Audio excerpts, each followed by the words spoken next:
welcome to my September reading wrap-up and my October TBR.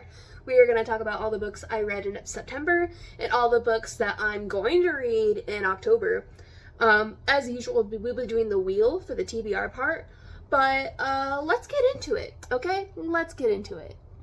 First up is that I finished Daughter of the Moon Goddess at the very beginning of September. This was on, I read this for a while, this took me all of August to read, and I was really happy to finish it. I really enjoyed the story overall.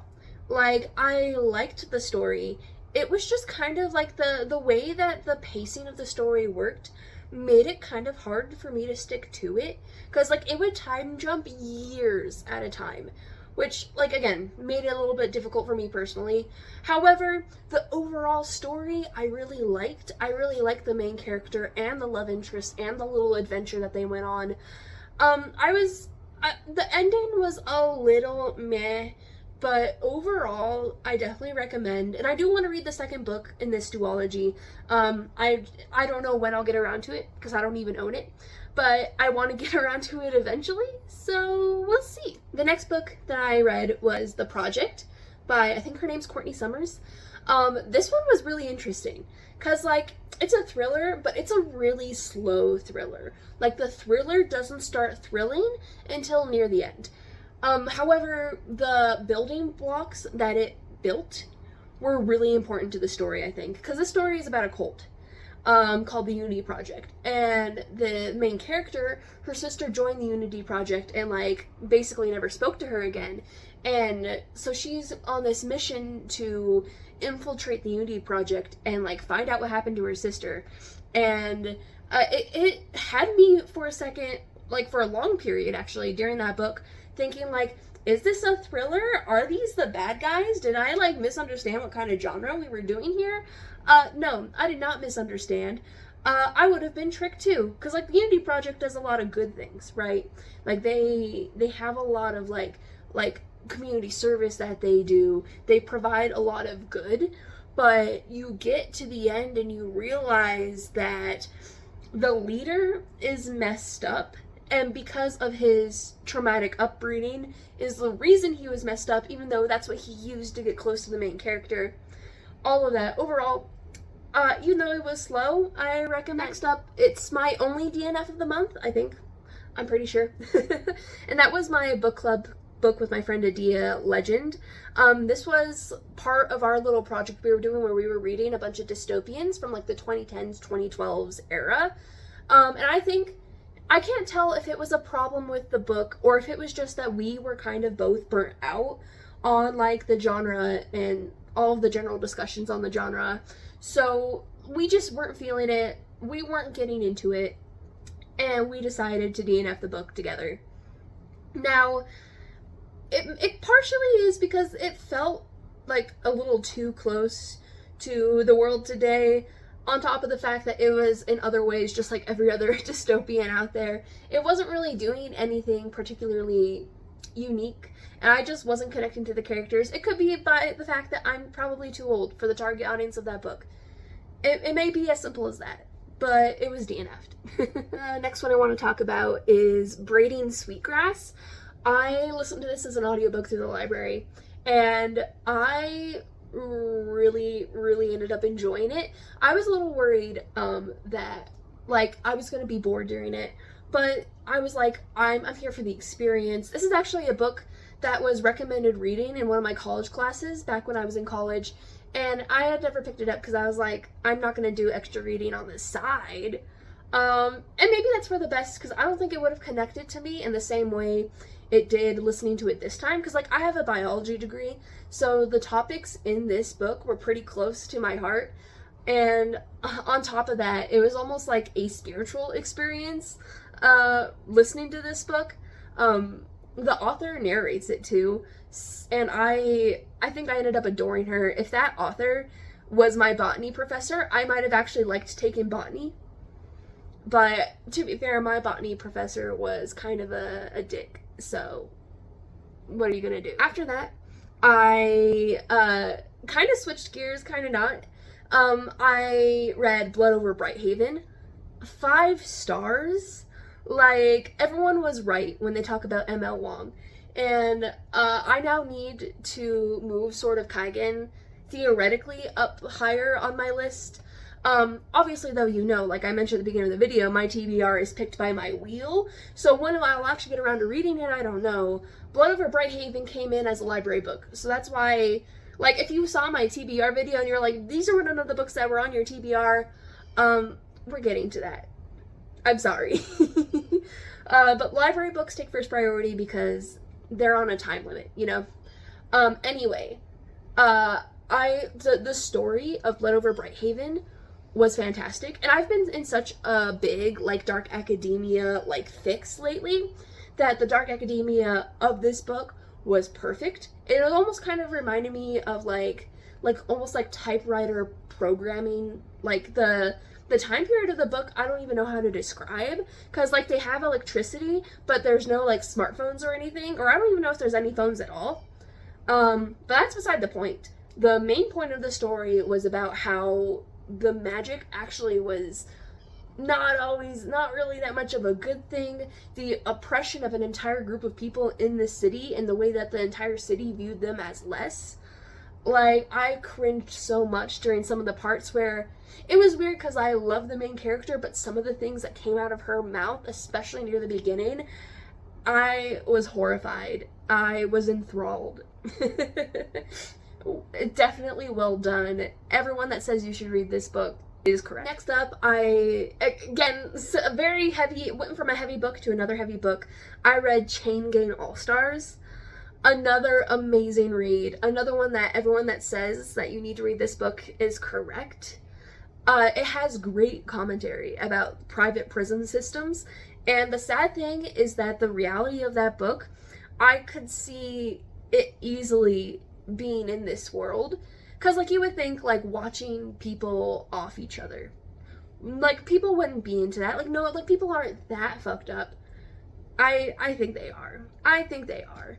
And listen, I'm not even going to get into the also racial commentary of it too, because I feel like it's not necessarily my place for me to talk about that aspect of it, but it was also great, well done story overall. Like, the ending, the ending still has me shell-shocked. Like, I was horrified. I actually rewind, because I did this as an audiobook too. I rewound the audiobook to listen to the ending, like, the last, like, few paragraphs again, because I was like, wait, I must have missed something. It just ended like that. Anyway, I digress. Well, I needed to lighten the mood after those two books, so then I read Summer Romance.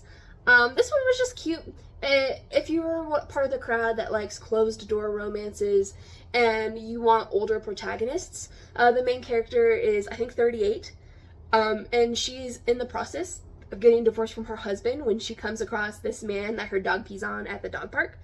And they fall in love fairly quickly, but when you find out his real identity, you realize why it was really quick for them to fall in love. And this is one of those stories that you're in it for seeing the growth of the main character, right?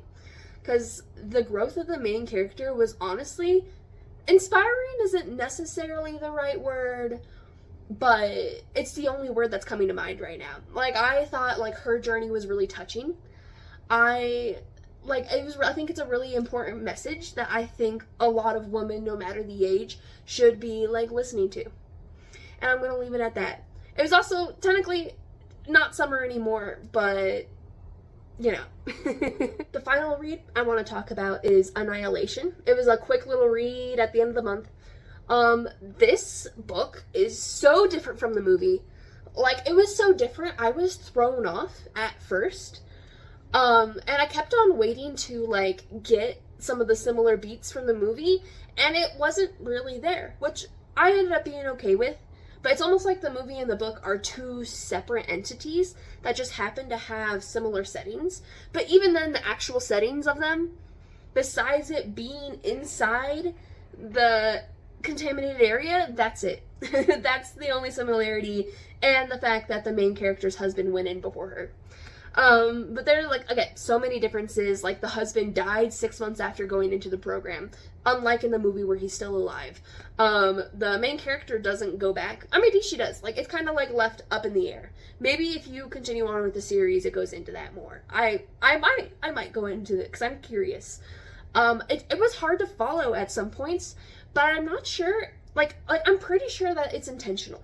You know, that it's hard to follow at some points. And it's just so creative. I love the Annihilation movie, and the Annihilation movie is creative in the same way that the book is, which I think is great. And, like, sci-fi horror people, like, and I know most of them have probably already read it, but it was good. It was good. It was intense, but it was a fun time. I was sitting on my feet, and they have fallen asleep, and it is painful. Alright, let's transition into talking about my October TBR, and we're gonna start with the spillovers from September. The first spillover, the one, I'm actually probably gonna finish this pretty soon, but I'm in the process of reading Howl's Moving Castle, and I'm actually loving it. Like, I'm about halfway through.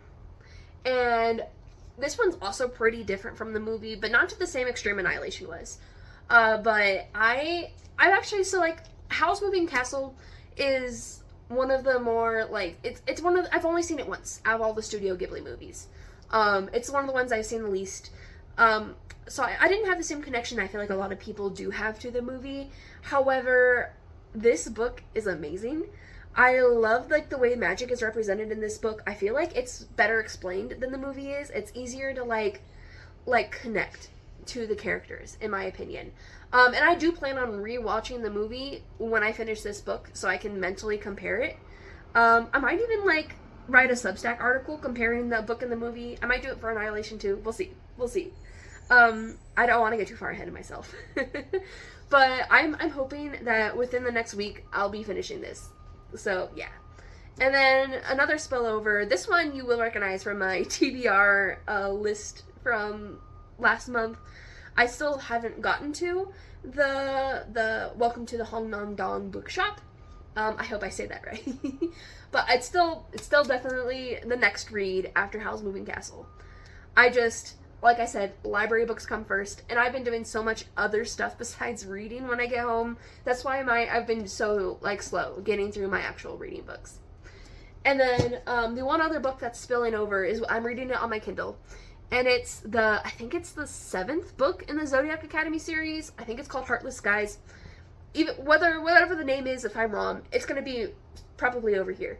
I'm not very far into it, and it is a thick book. But I'm buddy reading it with my friend Rachel. We've been buddy reading the entire Zodiac Academy series, so we're like almost 20% of the way through this book. So it's probably gonna be around for a while. However, I really enjoyed the Zodiac Academy series. I'm not going to talk about the book specifically because that's a whole bunch of spoilers. There's no way for me to talk about where the book is in the series without spoiling literally everything. So I'm just going to leave it at that. Fully enjoying it, having a good time.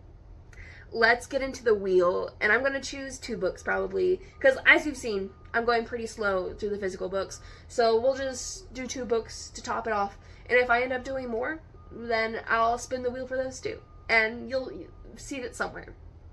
Okay, let's get to it. Alright, let's spin for book number 1.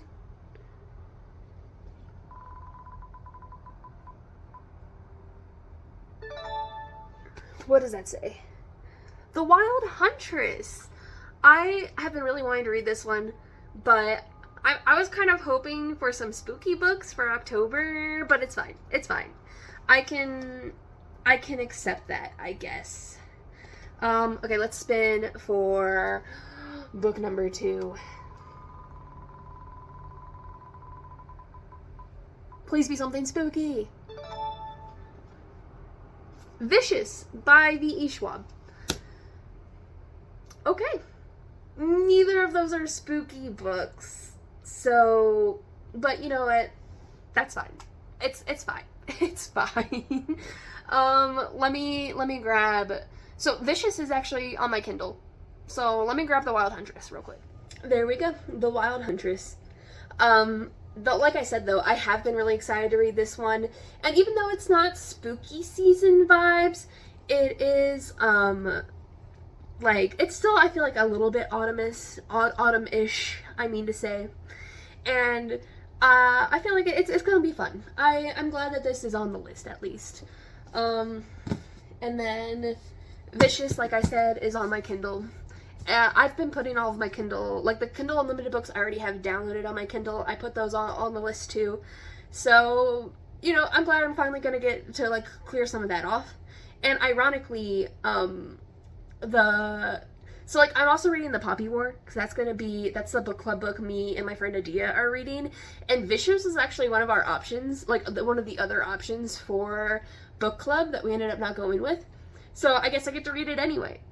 And listen, if I finish these physical books off my TBR, I actually might not spin the wheel, I might pick something spooky, just because, like, just for October, you know, just because. Yeah. So yeah, that's gonna be my TBR for the month. That's all the books I read last month. I hope you like this video. Go ahead and give me a like.